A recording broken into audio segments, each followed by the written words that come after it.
vergonha no chá da tarde, de noite você quer fazer o quê? Matar alguém ou sair correndo. Por quê? Porque você está devagarinho rolando. Se eu pegar um fio dental agora e passar no braço de qualquer pessoa aqui, qualquer pessoa rompe o fio dental, sim ou não? Mas se eu continuar enrolando o fio dental e der 30 voltas, alguém aqui consegue arrebentar? Nem o Hulk. Alguém pensou, o Hulk arrebenta. O Hulk nem existe, só para você ver que sua cabeça é boa. Mas aí, a sua cabeça acabou de provar que tem solução para tudo, porque você pensou que o Hulk arrebenta. Na sua cabeça, algo que é irreal, arrebenta o negócio. Ou seja, você está numa vibração boa, porque você ainda acredita em coisa que não existe. Mas no mundo real, se você quiser voltar para cá, você vai perceber que para fazer coisas, precisa ter lógica. Então vejam só, vocês não querem propósito de vida aqui. O que vocês querem do fundo do coração de vocês é uma carreira. Vocês querem uma carreira, uma maleta e o que mais? Uma maleta cheia de dinheiro, uma carreira. O que mais? Não entendi. Uma água de coco e uma rede na praia. Cuidado com a rede amarrada no pé de coco, porque pode cair na sua cabeça. E coco mata mais que tubarão. Vocês sabiam disso ou não? Coco da Bahia. Às vezes você está querendo ir para a praia e gosta de ficar numa sombra, um coco, se cair de 25 metros na sua cabeça, te mata. E é verdade, mata mais que tubarão. O coco, se cair na sua cabeça, racha o seu coco. Vamos lá. Se você entender o propósito, e eu vou explicar até onde eu entendi, com toda humildade. Eu adoro ouvir gente sobre esse assunto, a maioria é muito confusa. Eu descobri que tem classes, eu descobri que Deus te deu um aval, e quando você cumpre o que Ele pediu, Ele começa a te entregar os bônus. E aí que está o detalhe, a gente foi enganado achando que o propósito é uma carreira. E alguém treinou nosso cérebro para que a gente morra por uma maleta. É uma maleta com dinheiro. E quando a gente alcança essa maleta, dá o maior sufoco na sua vida. Você arrumou uma vida que essa vida cobra tudo que tem dentro da maleta. E aí você fica refém da felicidade artificial. Quer ficar o tempo inteiro achando que o dinheiro vai resolver o BO. Vou te contar qual que é o seu ponto de maturidade cerebral, você vai ficar impressionado com você mesmo.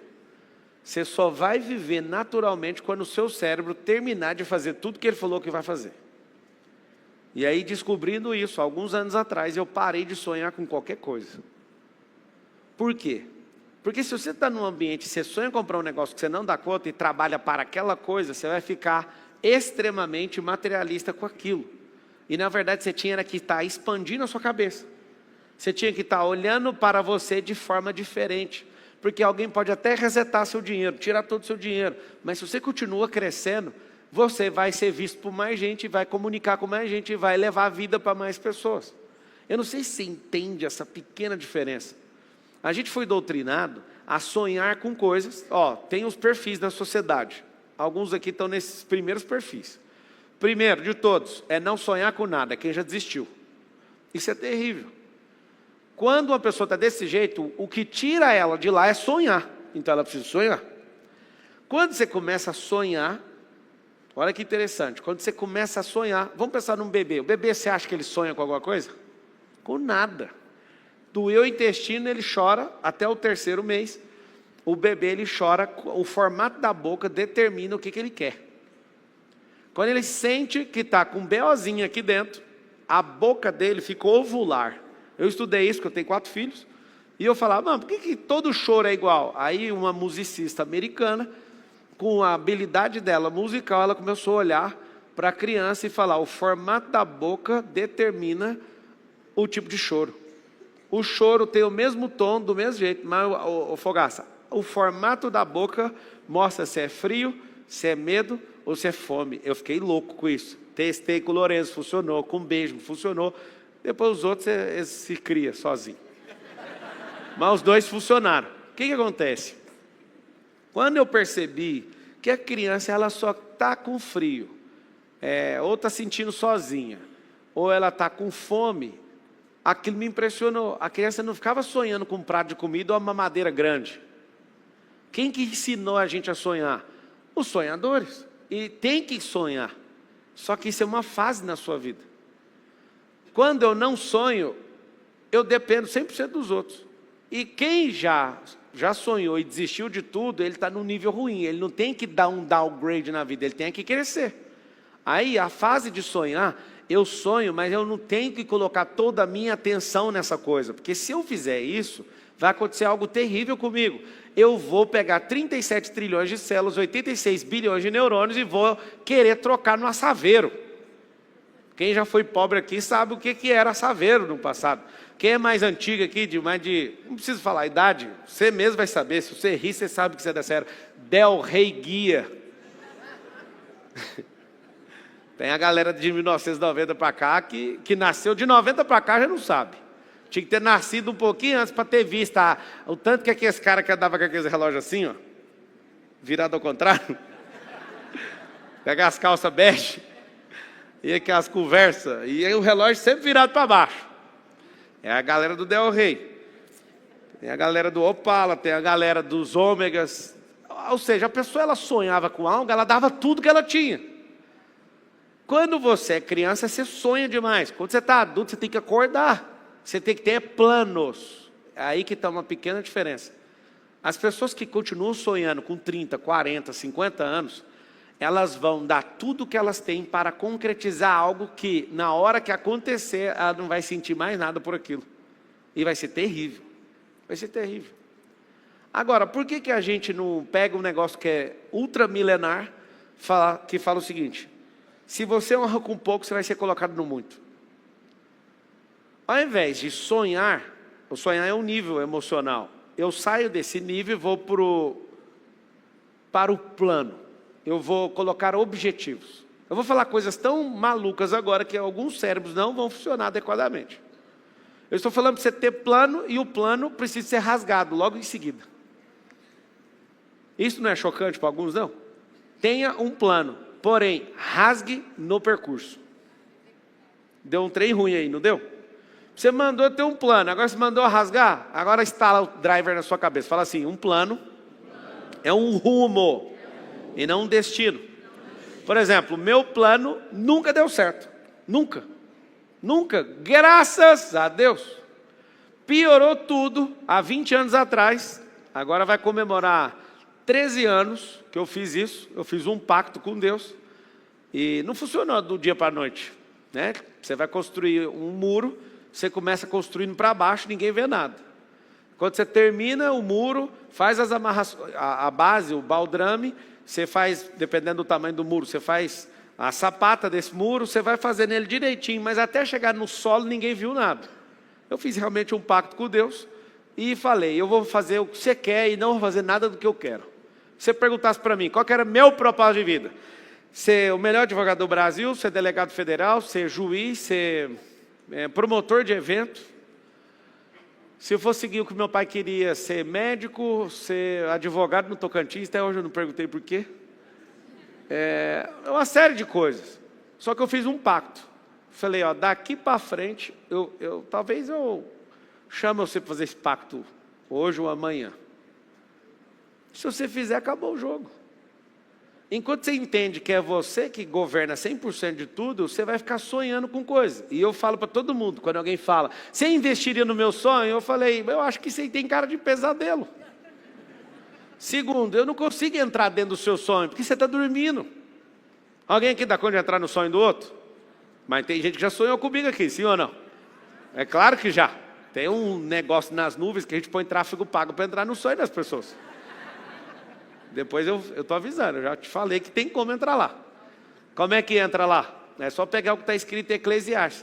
Se ficar expondo o tempo inteiro a imagem, você vai dormir esse negócio. Se você tiver com ansiedade alta, se você tiver com um monte de coisa, você vai ter acesso a essa pessoa o tempo inteiro sonhando. Você imagina o tanto de gente que não manda mensagem que sonha comigo. Mas por que eu não sonho com você e você sonha comigo? Porque a minha imagem está exposta o tempo inteiro, o tempo inteiro, o tempo inteiro. Você vai sonhar. Não, mas foi Deus. A primeira pergunta que eu faço para a pessoa é, você dormiu mexendo no celular? Segunda, você dormiu de barriga cheia? Dormiu? Você está com vagueações de pensamento? Você tem 25 mil a 50 mil janelas abertas diariamente? Eu entendi. Talvez deve ser só o tráfego pago. Presta atenção. Se você amadurecer desse nível do sonho, você vai ter planos. E se você for um bobo, você vai até o final com o plano. Eu adoro ver esse silêncio almático. Ele não é do raciocínio, ele é da alma. A alma falando, vai ser hoje. Vai ser hoje. Ouve! E aí os neurônios, o quê? Calado. Presta atenção. Seguinte, se você faz um plano, você só está rumando a sua vida para outra direção. Só que não dá para chegar no final desse plano, senão você é um fracassado. Talvez você nunca ouviu isso da boca de outro ser humano. Se você concluir o plano que você desenhou há 10 anos atrás, hoje você é um fracasso. Por quê? Porque a tecnologia mudou tudo. Se você cumprir a risco o plano que você desenhou há 10 anos atrás, você é um completo fracassado.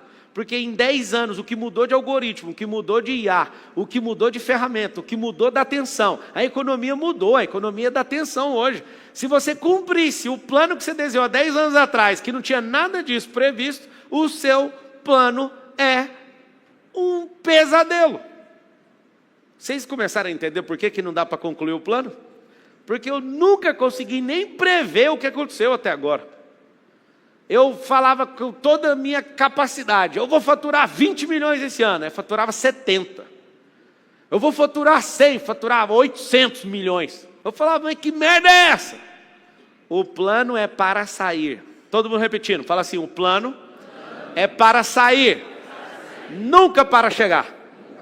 Ou seja, eu preciso sempre de novos planos para ir mudando de direção, sempre. E aí que está o detalhe, quando você é apegado emocionalmente, o que você quer? Vou cumprir o plano até o final. Não faz o mínimo sentido. Por quê? Se alguém puder achar uma foto dessa, em 500 anos de revolução, no meio de transporte, nós saímos do lombo do cavalo para ter uma charrete. E em mais 500 anos, o que mudou foi só o design da charrete. Nós estamos falando de 1000 anos de revolução de transporte.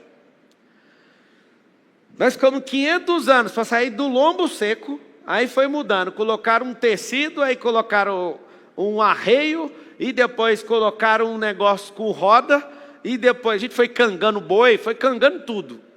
A revolução inteira, em meio milênio, foi sair do lombo duro do cavalo para ficar na charrete, que tinha uns fechos de mola. Depois que inventou esse negócio, mais 500 anos foi só design. Depois veio um cara alemão que criou o carro, na verdade ele não criou o carro, ele criou a charrete elétrica para dispensar o cavalo. E aí o Carl Benz, esse cara cria a charrete elétrica. Na terceira revolução do transporte, ele faz o cavalo ser demitido. E aí ele começa a se locomover com a própria charrete, sem o cavalo. Lembrando que essa imagem é aleatória. Depois disso, só para você ter uma noção, 500 anos para sair de cima do cavalo para andar em cima do negócio de roda. Pois 500 anos só melhorando a charrete.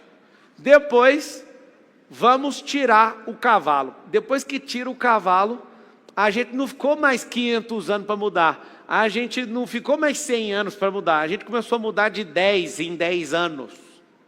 Porque todo mundo começou a se globalizar, a ver as informações, os projetos. Você imagina, quando chegou a era da internet, então, nós estamos com gente construindo foguete em quintal de casa.